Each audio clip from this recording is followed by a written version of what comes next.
Hey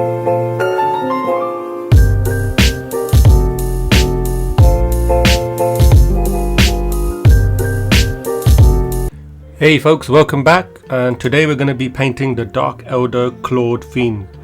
I came across this model on the Games Workshop website and I really liked it, so I thought I'd do a quick way of painting it to a good tabletop standard. So let's start painting. Here are the paints I'll be using for this model. It will mainly be Vallejo paints.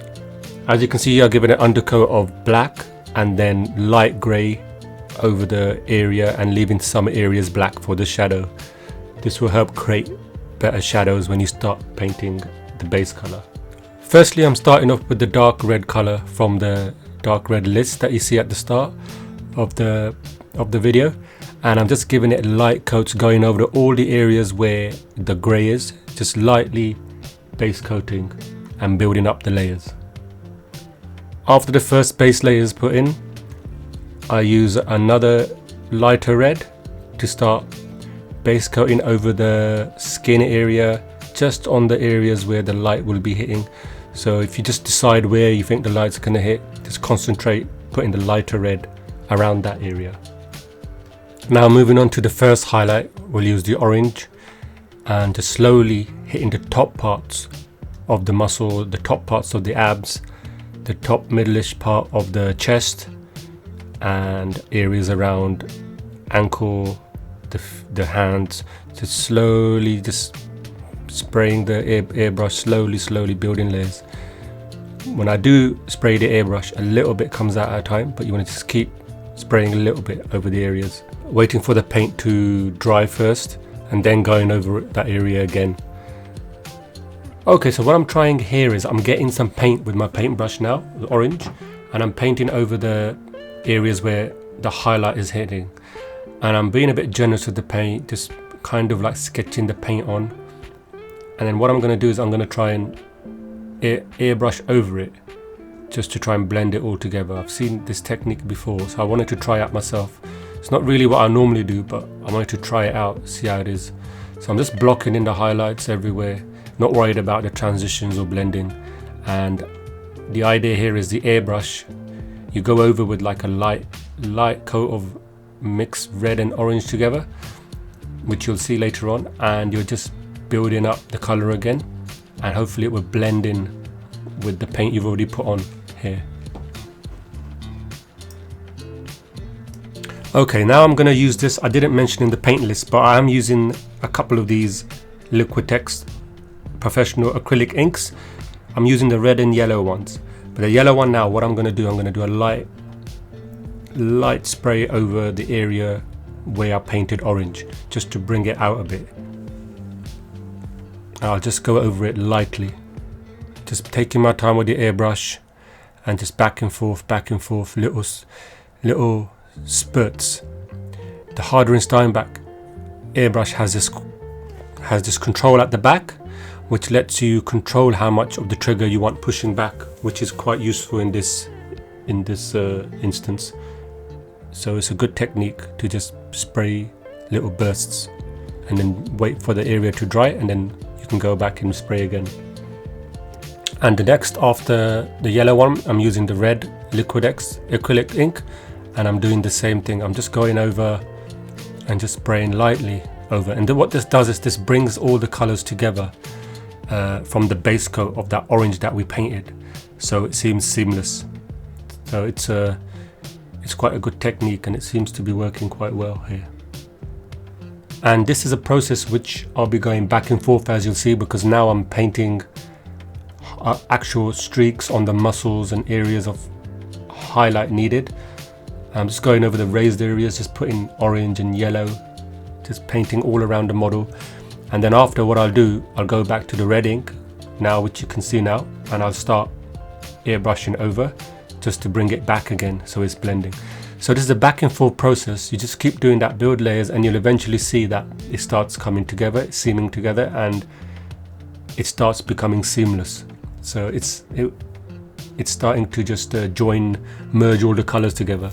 So it's just a matter of going back and forth, highlight, then go over, spray with light ink of red from Liquitex, and then back to highlight.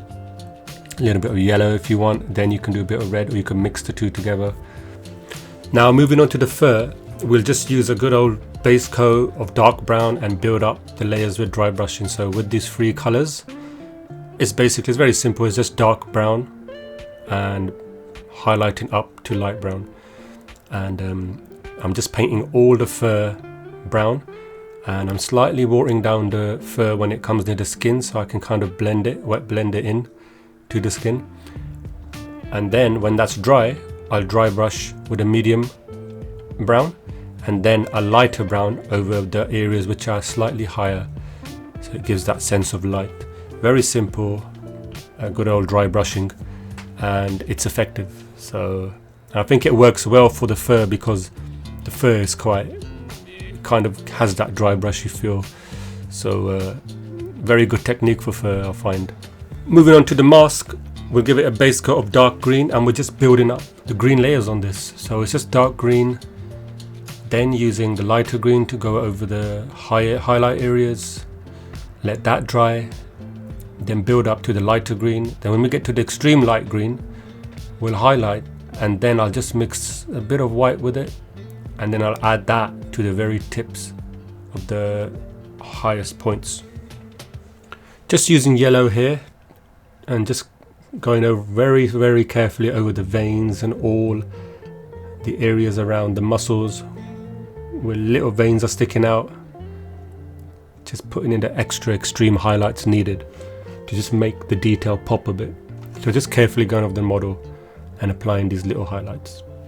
Carefully painting the claws, just giving it a base coat of brown, dark brown, then light brown from the tips upward, and giving it a dark wash afterwards after it's all dry.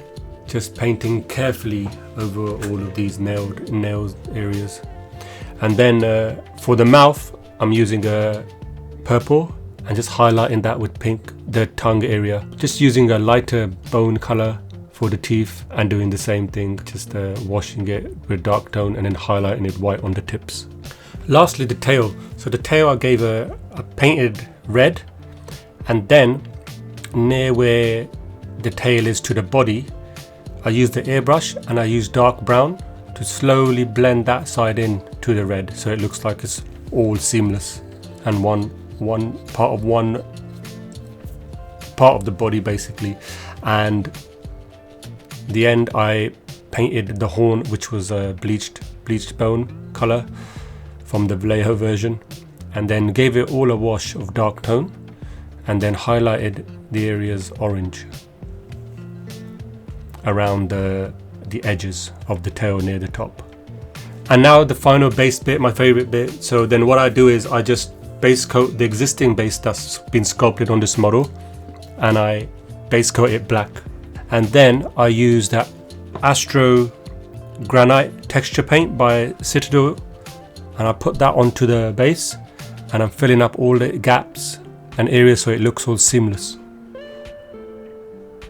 While the paint is wet, the texture paint, I get some rocks and I just put them randomly around the base just to add something a bit different. And then once that's dry, it will be solid. So you don't really need glue for this. Once that's all dry, then I'll give it a base coat of black, and I'll just go over it. Not too thick, just watered down slightly so you don't obscure all the texture. And then I'll just start dry brushing from dark grey all the way to light grey. So, and when I get to the light grey, I just put it on all the areas that are near the edges, just to bring the edges out and let them pop a bit. And lastly, just to neaten everything up, I just paint black around the base area, just to bring everything back together again. And that's the end of that painting. I hope you really enjoyed this. I found this model very fun. I just randomly was on Games Workshop website, and I just saw it. If you do like this video and you found it enjoyable, please like and subscribe and share with anyone you think might like it, because that will help this channel grow. And if you want to sign up, you can sign up below to a newsletter as well, where you get a free PDF of my painting techniques. So enjoy, and I'll see you in the next video. Happy painting.